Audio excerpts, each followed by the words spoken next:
see magic.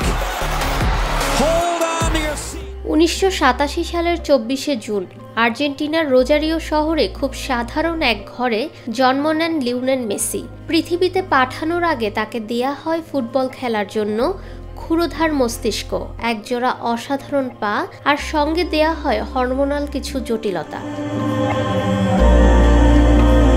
Rosario থেকে Barcelona, সেই ন্যাপকিনে লেখা প্রথম চুক্তি, বার্সেলোনার জাদুকরী সব রাত, চোখের সামনে দেখে আসা সব মুহূর্ত। খুব সাধারণ একজন মেসিকে সব বাধা পেরিয়ে অসাধারণ হয়ে দেখার মাহাত্ম্যটা বুঝি এমনই।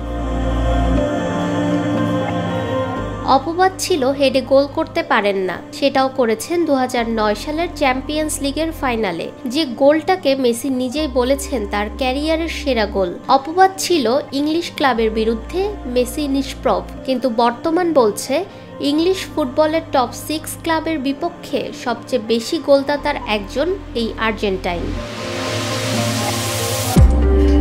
সবচেয়ে বড় অপবাদ ছিল মেসি আর্জেন্টিনার না। বার্সেলোনার মেসি যতটা উজ্জ্বল ততটা আলো ছড়ায়নি আর্জেন্টিনার জার্সিতে, অথচ 2025 সালে এসে মেসিকে ক্লাবের জার্সিতে যত আপন লাগে আর্জেন্টিনায় তার চেয়ে বেশি মোহনীয় মনে হয়। পয়েন্ট অফ ডিফেন্সটা অবশ্য 2021 থেকে, যেদিন চিরপ্রতিদ্বন্দ্বীদের মাঠ ব্রাজিলে গিয়ে সেই ব্রাজিলকেই হারিয়ে জিতে এসেছিলেন।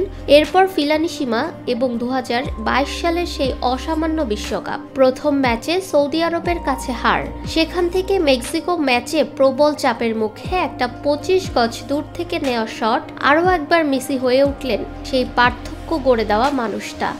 এরপর বাকি সব জটিলতা পেরিয়ে লুসাইল স্টেডিয়ামে মেসি হলেন অমর, হয়ে উঠেছিলেন সর্বকালের সেরা ফুটবলারও। লিওনেল মেসির আজ 38 বছর, মানুষটা এখনো খেলছেন। লক্ষ্যটা সম্ভবত 2026 বিশ্বকাপ। নিজেকে যেখানে অমর করেছেন সেই মঞ্চ থেকে বিদায় নিতে চাইছেন মেসি। নিজের প্রিয় জায়গা থেকে শেষ করতে চাইছেন সফলতার গল্পটা।